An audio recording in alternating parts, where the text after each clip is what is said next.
Les habla Rafael Arraiz Luca desde Unión Radio y esto es Venezolanos, un programa sobre el país y su historia. Mi número de productor nacional independiente, 30.720. Hoy, en la continuación de la serie que venimos haciendo sobre militares venezolanos, nos toca trabajar la peripecia vital de Eleazar López Contreras, un tachirense que nace en Queniquea el 5 de mayo de 1883 y que fallece en Caracas en 1973. De modo que estamos hablando de un hombre muy longevo para su tiempo. Vivió 90 años. Era hijo del coronel Manuel María López, que era caraqueño, curiosamente, y de Catalina Contreras, que sí era tachirense.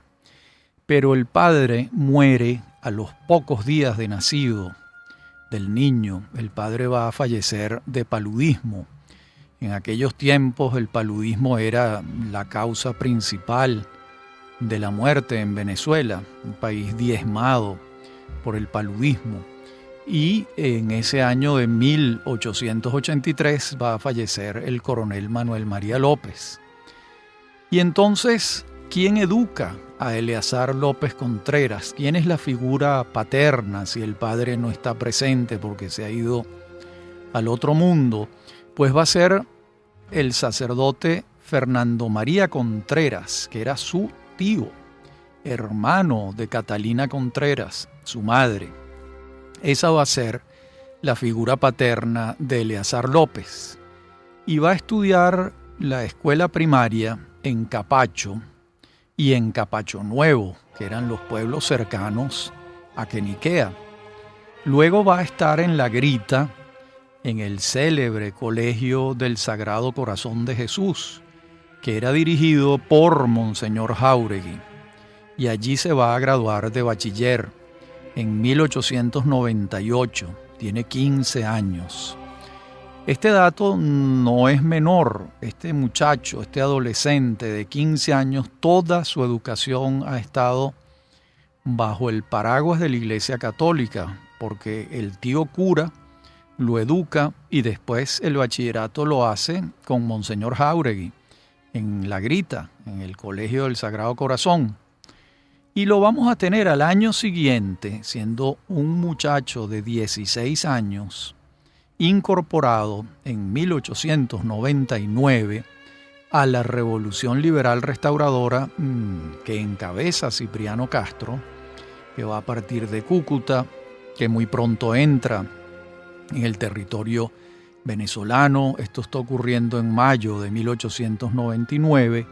Y en octubre, esa revolución liberal restauradora entra triunfante a Caracas, asume el poder Cipriano Castro y comienza la dilatada hegemonía militar tachirense con Castro, luego Juan Vicente Gómez, después Eleazar López Contreras y finalmente Isaías Medina Angarita.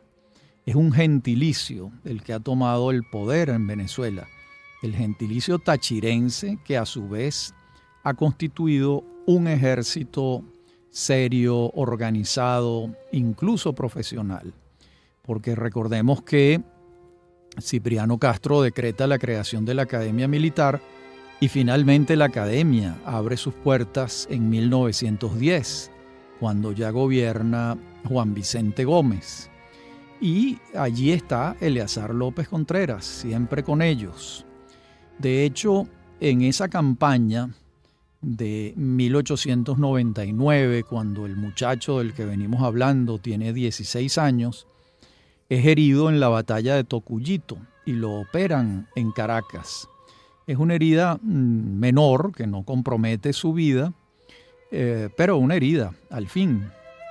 Y cuando han tomado ya el poder, en el año 1900, cuando Eleazar López tiene 17 años, Cipriano Castro lo nombra su edecán, es decir, su asistente personal. Tiene 17 años. Y luego lo envían al Táchira con Gómez. Aquí hay un tema interesante porque él estaba muy honrado de ser edecán de Cipriano Castro, pero por otro lado no quería eternizarse en esas funciones, sino que quería volver al campo, seguirse formando al trabajo de campo, quiero decir, seguirse formando como un hombre de armas. Y por eso es que se lo lleva Juan Vicente Gómez cuando Cipriano Castro lo envía al Táchira a pacificar el Táchira y a gobernar allí en el terruño de todos ellos, en San Cristóbal.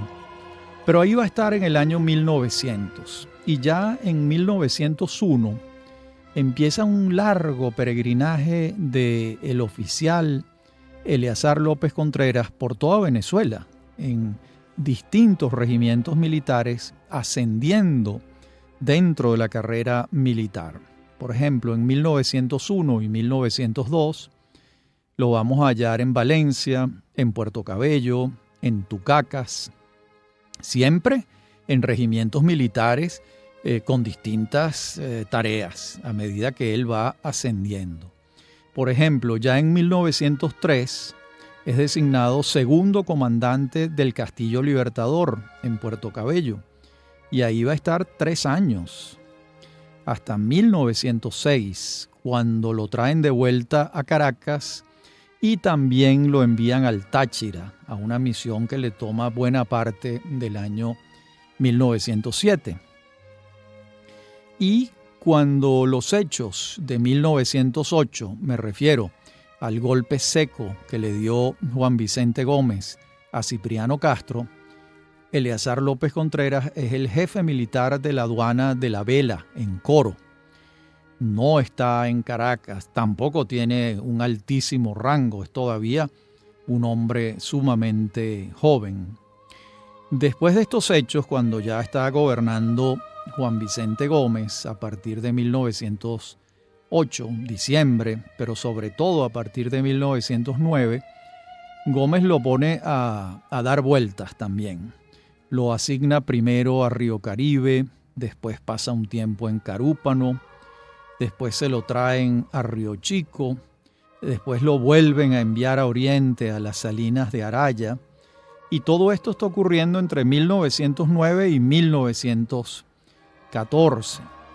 Al parecer, Gómez, que por supuesto era un hombre muy desconfiado, como suelen ser los hombres avesados en el uso del poder, desconfiaba de Eleazar López Contreras.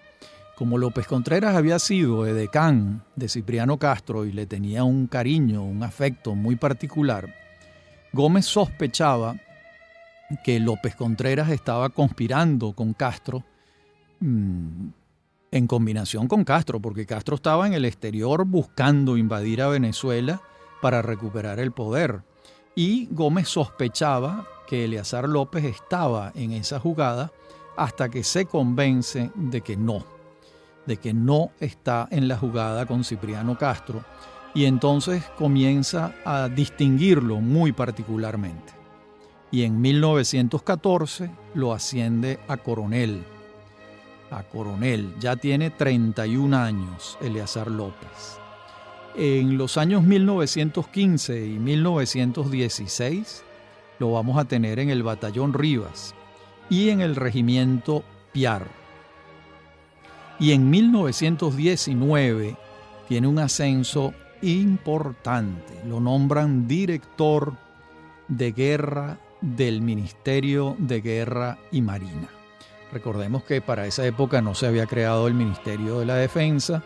El ministerio se dividía en 2 partes, la guerra y la marina, porque la aviación no había comenzado. Estamos en 1919, me refiero a la aviación militar. Entonces, bueno, ya él siendo director de guerra, tenía bajo su supervisión al ejército, porque lo otro era las fuerzas navales. De modo que aquí tiene un ascenso verdaderamente importante. 4 años después, en 1923, lo ascienden de nuevo a general de brigada y lo designa el general Gómez como jefe de la guarnición de Caracas. una nueva distinción que lo trae a vivir en la ciudad de Caracas, donde no había permanecido mucho tiempo, más bien muy poco tiempo, más bien conocía mucho la geografía nacional, además en todo el territorio, porque estuvo destacado a zonas de Oriente de manera muy enfática, siendo él tachirense. También estuvo destacado en el centro, en Valencia, en Puerto Cabello, y por supuesto conocía como la palma de su mano su tierra, los Andes. De modo que esto, quizás sin proponérselo, le dio una formación geográfica importante, de primera mano, como fuente directa de la geografía y la idiosincrasia de cada región de Venezuela. En 1924 va a ocurrir un hecho importante y es el centenario de la batalla de Ayacucho, en Perú. Y la República del Perú organiza unos actos con la mayor pompa. Y allá es enviado Eleazar López Contreras, ya como general de brigada, por el general Gómez, para que represente a Venezuela en las festividades. Estamos en 1924. En la próxima parte del programa seguiremos viendo su historia, su biografía. Ya regresamos. Estás en sintonía de Unión Radio Cultural. Recuerda, todos los programas están colgados en la aplicación Anchor.fm. Este programa, Venezolanos, lo puedes volver a escuchar los sábados a las 10 de la noche y los domingos a las 10 de la mañana. Somos Unión Radio Cultural. Escuchar la palabra de Dios nos acerca a la reflexión espiritual. Nos fortalece la fe y la esperanza. Sin embargo, la historia sigue cantando y glorificando a Dios. Su presencia es vital para la humanidad, para Venezuela, para el mundo entero. Y nosotros somos parte de esta historia del reinado de Dios. Ustedes y yo, los cristianos, los católicos, y aquellos que se sientan tocados por el Espíritu de Jesús de Nazaret, por el Espíritu Santo. Misa Dominical con el Padre Onéger Molina García. Domingos 5 y 7 de la mañana y 10 de la noche. Somos Unión Radio Cultural.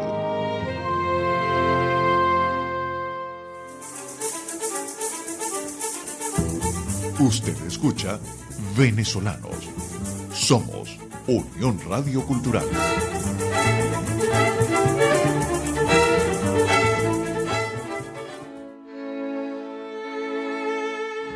De vuelta ya del Perú, celebrado ya el centenario de la batalla de Ayacucho, el general López continúa al frente de la guarnición de Caracas y en 1928 le va a tocar un caso muy difícil, muy complejo, y es el caso de la rebelión estudiantil de la Semana del Estudiante en febrero de 1928, donde ocurre un hecho que lo involucra, porque su hijo, Eleazar López Folmrach, se suma a los estudiantes con algunos compañeros de armas.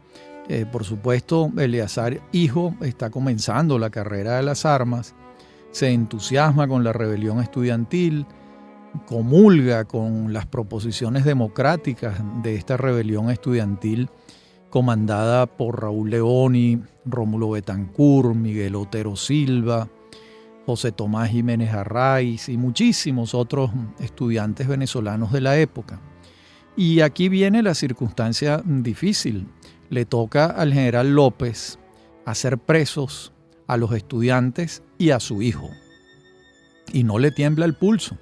Ese es su deber en esta circunstancia. Y vienen pues los episodios que conocemos de la generación de 1928, que los hemos referido en programas anteriores, pero que lo volvemos a señalar en este momento porque tiene a López Contreras en el epicentro.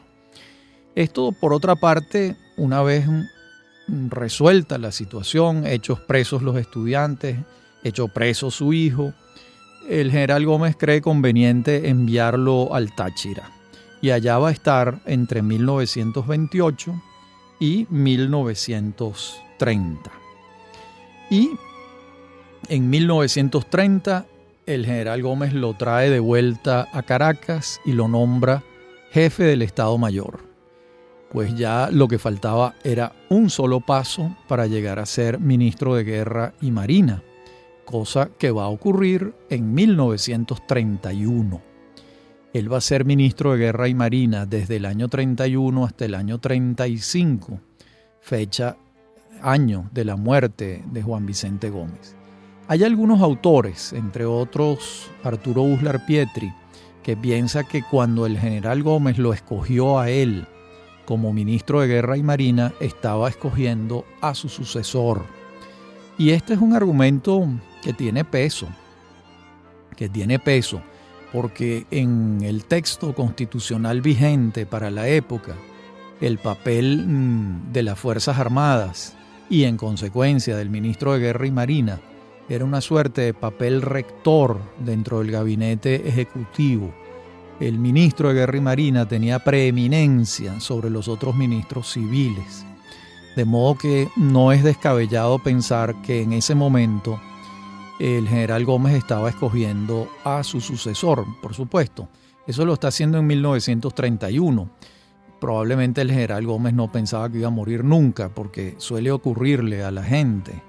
La fuerza de la vida nos lleva a hacernos creer que somos inmortales. Eso le pasa a mucha gente. Pero supongamos que no es así y que el general Gómez sí tenía conciencia de que se acercaba el final porque tenía una afección prostática importante. De modo que esa tesis de Uslar tiene cierto asidero. Gómez va a morir el 17 de diciembre de 1935 y de inmediato el general Eleazar López Contreras asume el gobierno. Aquí empiezan a pasar cosas muy curiosas. Hay unas turbas enardecidas, antigomecistas, que empiezan a saquear las casas de los gomecistas más prominentes y el general López no ordena que se les reprima, sino que pasa a entender la furia colectiva y no se opone a estos saqueos, lo que va a crear una separación total entre los gomecistas y el lopecismo, que está comenzando, pero esta separación hasta el sol de hoy probablemente los herederos la mantengan, porque no esperaban que esa fuese la actitud del general López, no lo esperaban los gomecistas. El otro país que no era gomecista más bien vio con una gran curiosidad estos hechos. De inmediato el general López va a promover una reforma constitucional que va a tener lugar en 1936 y ocurre otro hecho sorprendente. Para aquel momento el periodo presidencial vigente era de 7 años y el general López propone en la reforma constitucional que se reduzca a 5. Yo creo que era la primera vez en muchísimos años y probablemente nunca antes que un presidente se reducía el periodo de ejercicio del gobierno. Esto le dio una consistencia moral a López Contreras como ha habido pocas, porque eso no lo hace nadie en un país patológicamente enamorado del poder. Que una persona que detenta el poder se reduzca en 2 años el ejercicio de la presidencia fue una gratísima sorpresa, una mayúscula sorpresa para el país. Y de inmediato también van a pasar 2 hechos de la mayor importancia. La manifestación estudiantil del 14 de febrero de 1936 comienza como una manifestación estudiantil de respaldo al nuevo gobierno, de solicitudes, de acciones democráticas del nuevo gobierno por parte de los estudiantes, pero se les va a sumar pues la población entera y va a ser la primera gran manifestación pública que ocurre en Venezuela en estas magnitudes. Eso comenzó a ocurrir el 14 de febrero del 36. En ese entonces la ciudad era una ciudad muy pequeña y se calcula que alrededor de 40.000 personas salieron a la calle. Estudiantes, empleados, obreros, amas de casa, estudiantes del bachillerato, es decir, toda la ciudad solicitando un cambio en la manera de gobernar. Y el general López inteligentemente actuó, porque en los primeros momentos el gobernador de Caracas, que era el general Félix Galaviz, ordena disparar en contra de los manifestantes y hay un saldo de muertos y heridos. Pero la indignación de los manifestantes es tal que empieza toda la ciudadanía a respaldarlos y pues nada, ya no queda otra actitud que cambiar la política, y el general López lo hace. Va a recibir a una delegación encabezada por el entonces rector de la Universidad Central de Venezuela, el ilustre doctor Francisco Antonio Rísquez, y los dirigentes estudiantiles. Y por primera vez en muchísimos años, el presidente les abrió las puertas del Palacio Presidencial y dialogó con ellos. Esto no pasaba en tiempos del general Gómez por razones obvias. De modo que aquí la gente dijo, bueno, aquí hay un cambio, aquí hay una práctica democrática que es el diálogo. Ese es el instrumento central de la democracia. Vamos a dialogar y busquemos puntos de acuerdo. Y eso fue lo que ocurrió.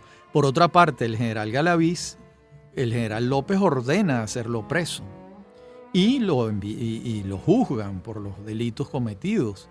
Pero claro, no se le pudo imputar cargos penales porque no hubo manera de demostrarlos. Pero ya este solo hecho nos hablaba de una actitud diferente en relación con el poder por parte del hombre que estaba comenzando a gobernar, que era Eleazar López Contreras. También de inmediato él va a enviar telegramas. Él mismo, porque ahí están, se pueden leer, el propio general López Contreras le envía telegramas a los líderes estudiantiles que están en el exilio para que regresen a su país a hacer política y a incorporarse a la vida pública venezolana.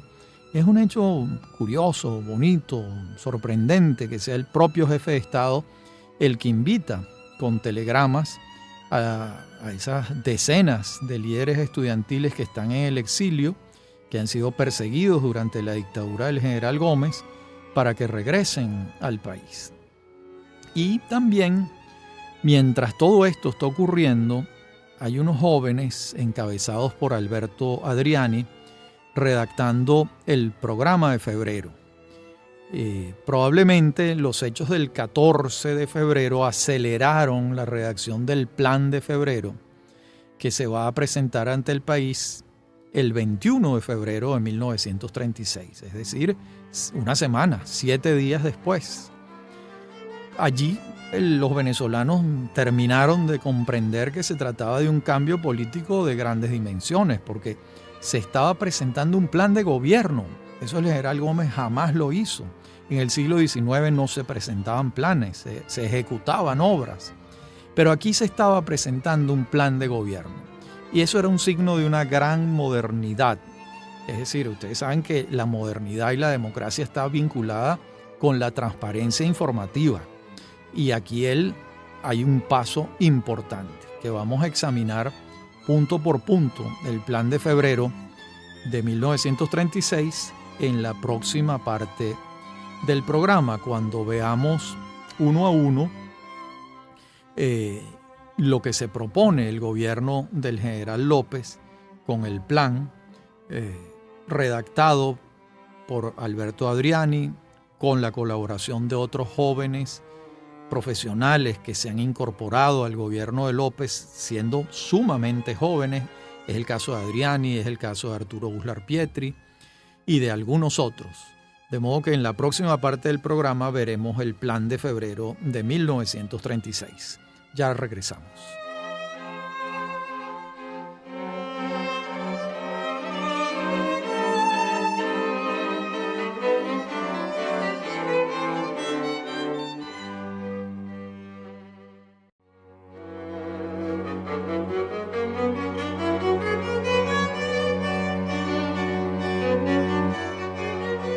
En la parte anterior del programa veníamos diciendo que en esta vamos a ver los puntos que establecía el Plan de Febrero de 1936. 1. Apego a las leyes. 2.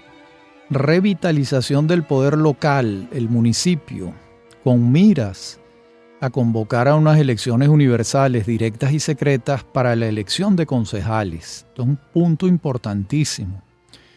3. Reconocimiento de la clase obrera y nombramiento de una comisión redactora de una nueva ley del trabajo, importantísimo también. 4. Adopción de un plan nacional de higiene pública y asistencia social que permitiera enfrentar el gravísimo flagelo del paludismo y la anquilostomiasis. Muy importante. 6. Diseño de un proyecto de construcción de obras de comunicación. 7. Enfrentamiento del problema del despoblamiento con la creación del Instituto Técnico de Inmigración y Colonización. Como ustedes recuerdan, uno de los problemas centrales de Venezuela era que era un país casi despoblado. 8. Nueva política educativa con énfasis en alfabetización de adultos y formación de maestros.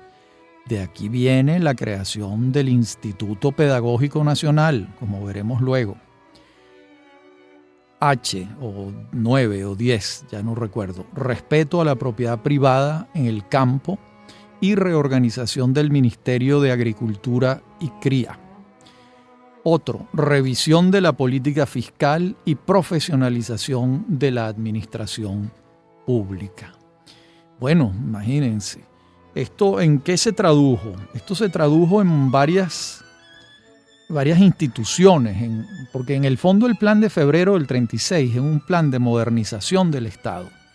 El Estado se había ido quedando muy atrás en los años finales de la dictadura del general Gómez, donde el general Gómez no tomaba decisiones modernizadoras y se fue como creando una olla de presión, un cuello de botella que le toca al general López resolverlo. Y fíjense, lo que yo he leído se traduce en esto.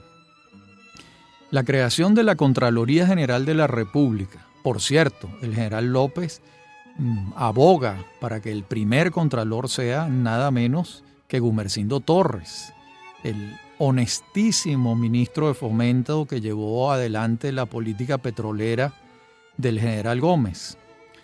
Se crea el Instituto Pedagógico Nacional, un paso fundamental para la formación de maestros en Venezuela.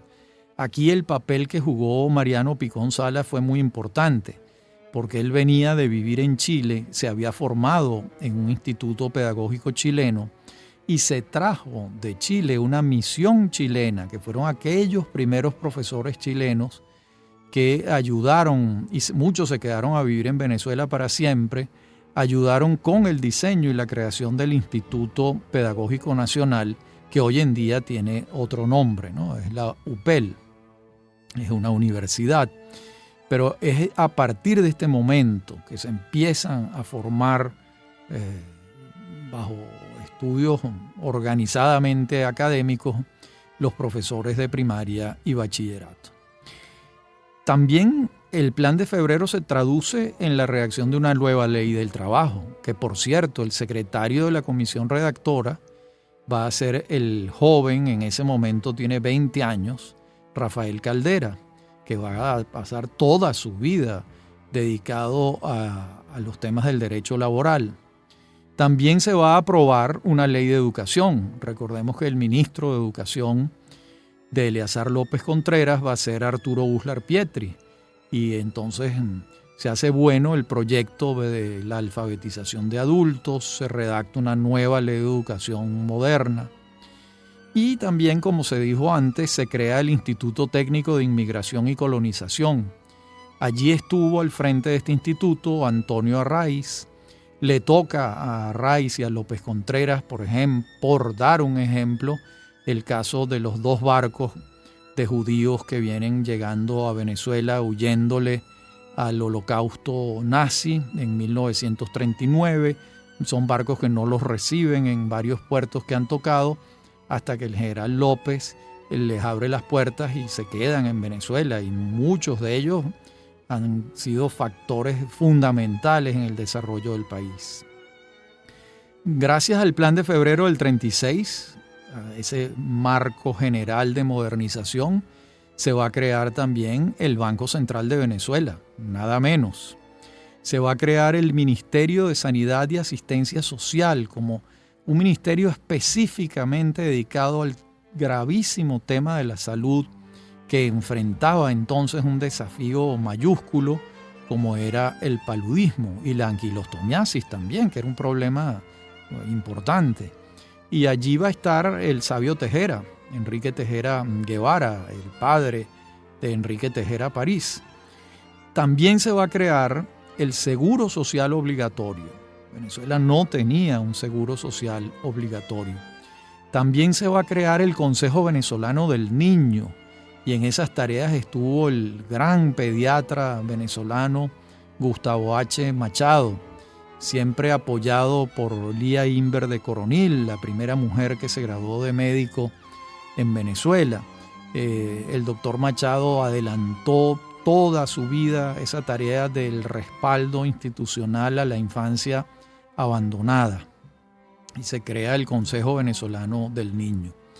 También en el gobierno de López Contreras se avanza muchísimo en el tratado con Colombia de delimitación de límites, y el tratado de límites con Colombia, disculpen el error, y se firma también el tratado comercial con los Estados Unidos de Norteamérica en ese gobierno de Eleazar López Contreras. Y además se va a crear el cuarto componente de las Fuerzas Armadas Nacionales. Para entonces existía el Ejército Nacional, la Marina, la Aviación, y López Contreras va a crear la Guardia Nacional, a imagen y semejanza o inspirada en la Guardia Civil Española. La Guardia Nacional, como ustedes saben, tanto en España como aquí, tienen tareas asignadas en relación con el orden interno. La Guardia Nacional no está hecha para el resguardo del orden externo, sino para el control de las aduanas, el orden público interno, de modo que eso va a crearse en ese quinquenio del gobierno de Eleazar López Contreras. Bueno, con esta lista que les acabo de hacer de instituciones, es evidente que hay un proceso muy intenso de modernización del Estado. Y también hay que señalar que eso está dentro de lo que está ocurriendo en el mundo. Recordemos que en 1929 ocurre el crack de la bolsa de Nueva York, y esto trajo una reacción interesante, sobre todo encabezada por John Maynard Keynes, el gran economista británico graduado en Cambridge, que sus teorías económicas comenzaron a asignarle al Estado un papel que antes no se consideraba cuando estaba el mundo liberal en su apogeo.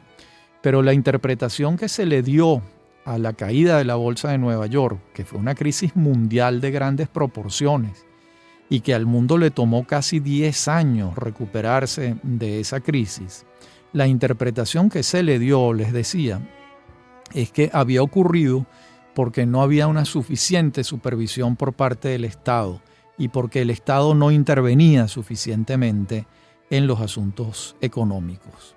Y además, en los Estados Unidos también, para la recuperación económica del país, comenzaron a aplicarse políticas intervencionistas. ¿En qué sentido? En que, por ejemplo, el Estado comenzó a invertir grandes cantidades en los Estados Unidos en la construcción de carreteras para animar toda la economía norteamericana.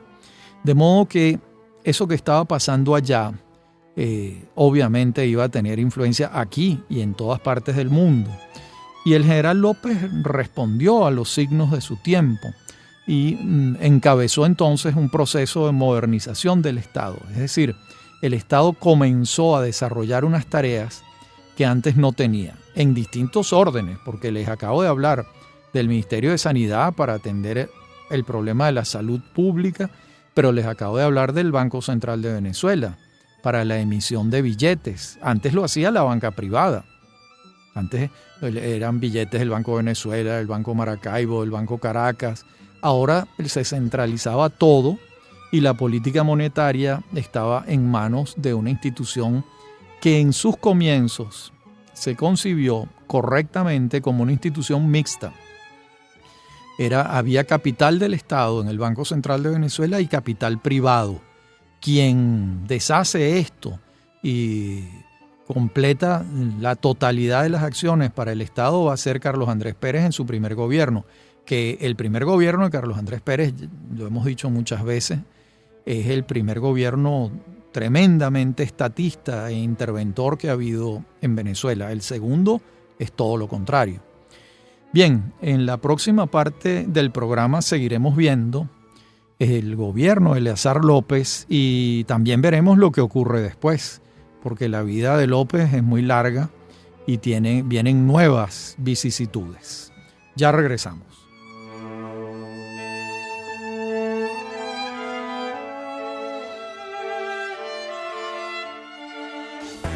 Estás en sintonía de Unión Radio Cultural. Recuerda, todos los programas están colgados en la aplicación Anchor.fm. Este programa, Venezolanos, lo puedes volver a escuchar los sábados a las 10 de la noche y los domingos a las 10 de la mañana. Somos Unión Radio Cultural.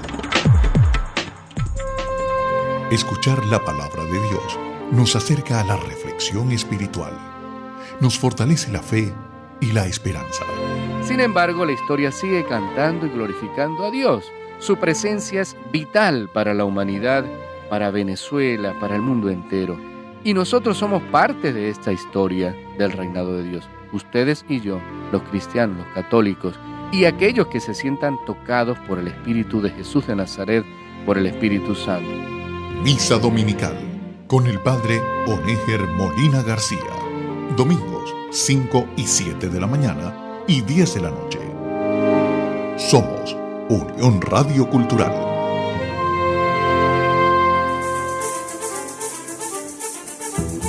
Usted escucha Venezolanos. Somos Unión Radio Cultural.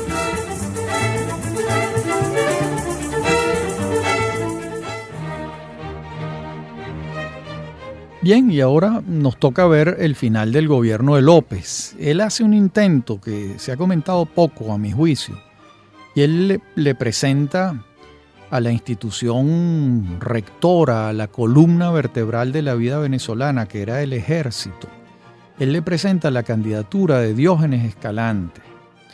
Y en el ejército dicen, bueno, no, muy bien, el embajador Escalante, un hombre muy respetable, pero le dan a entender que a quien le toca, al igual que sucedió con él, es al ministro de Guerra y Marina. Y en ese caso, el ministro de Guerra y Marina es Isaías Medina Angarita. De modo que el general López atiende, digamos que la costumbre que se había hecho institucional, según la cual el ministro de Guerra y Marina pasaba a ser el presidente de la República. Claro, estos son mediante elecciones no universales, no directas, y entonces el control que tenía el gobierno del espectro electoral era total. No había manera de que eso fuese de otro signo. Entonces, pues, la voluntad, realmente el dedo elector lo tenían no los electores. Los electores en Venezuela no elegían. Elegía el Ejército Nacional, que era el que decidía. Por supuesto, esto es todo un contrasentido democrático, porque los militares no están formados para el gobierno administrativo, están formados para unas tareas muy importantes, pero unas tareas específicas.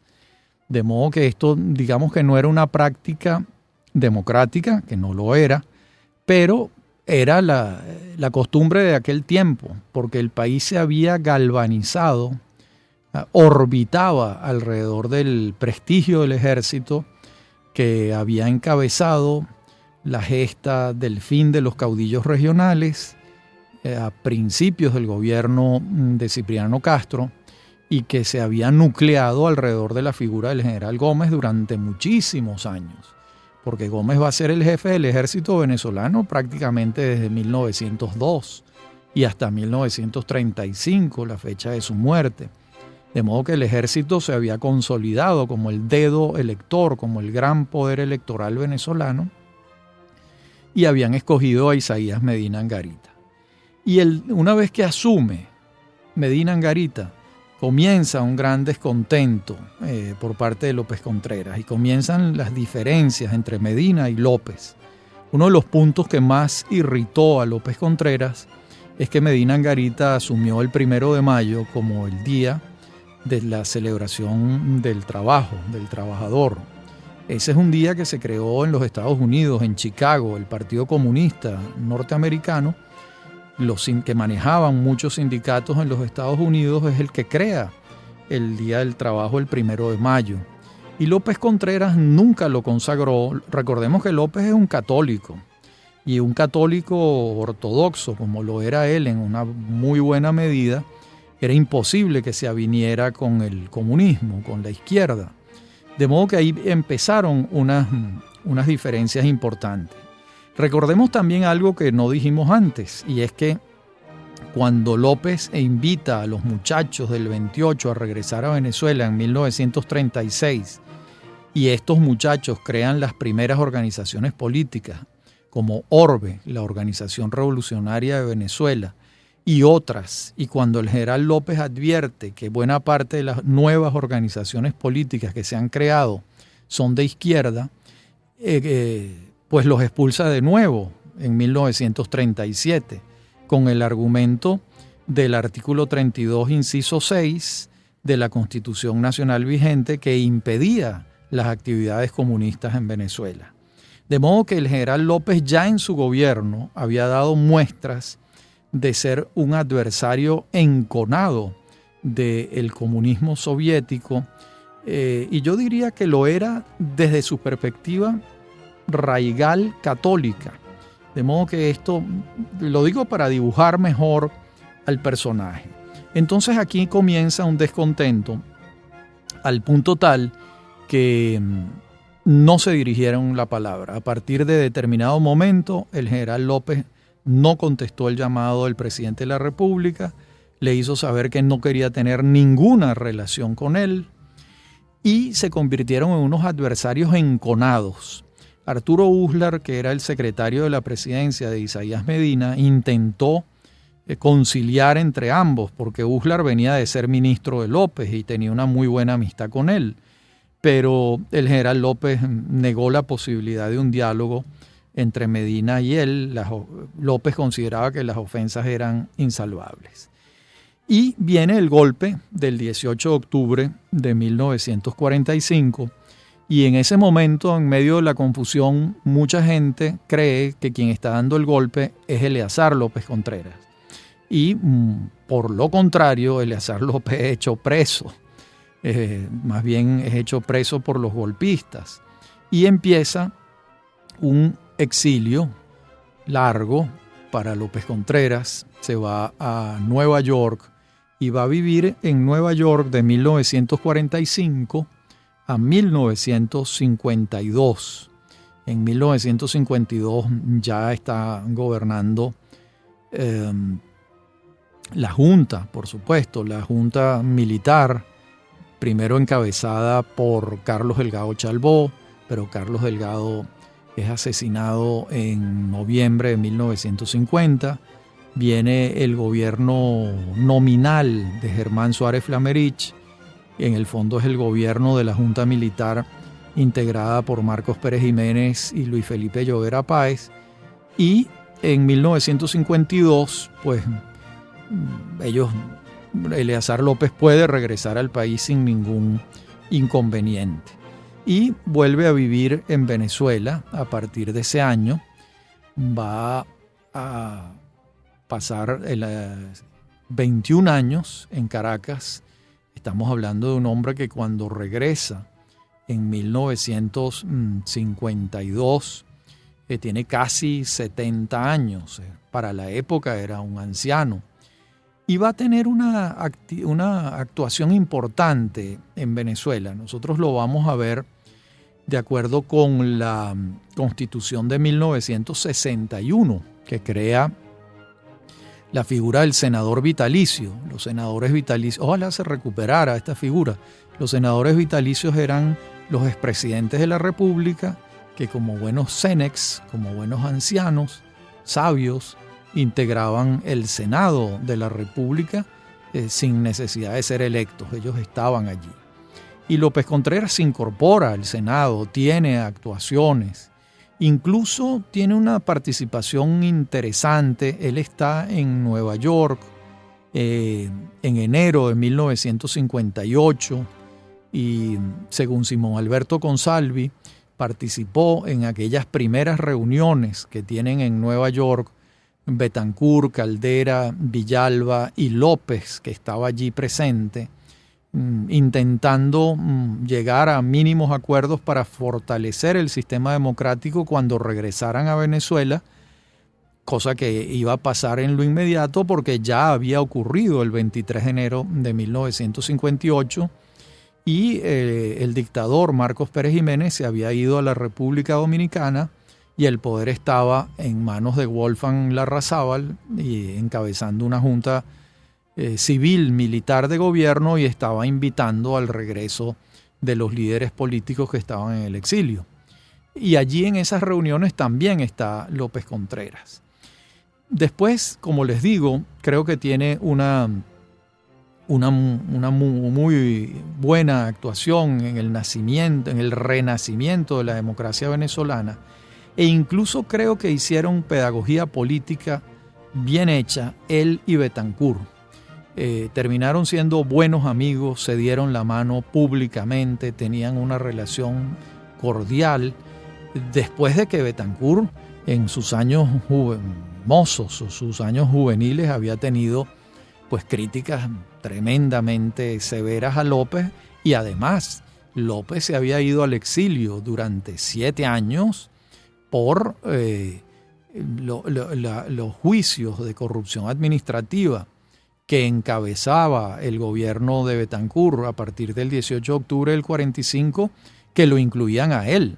De modo que López Contreras había sido particularmente perjudicado por las políticas de Betancur, y sin embargo en 1958, recuperándose la democracia y el espíritu democrático, se daban la mano y tenían una relación afable, cordial, de dos personajes históricos venezolanos que estaban llamados al diálogo para la construcción de una Venezuela democrática, porque sin diálogo pues sabemos que no hay posibilidad alguna de entenderse.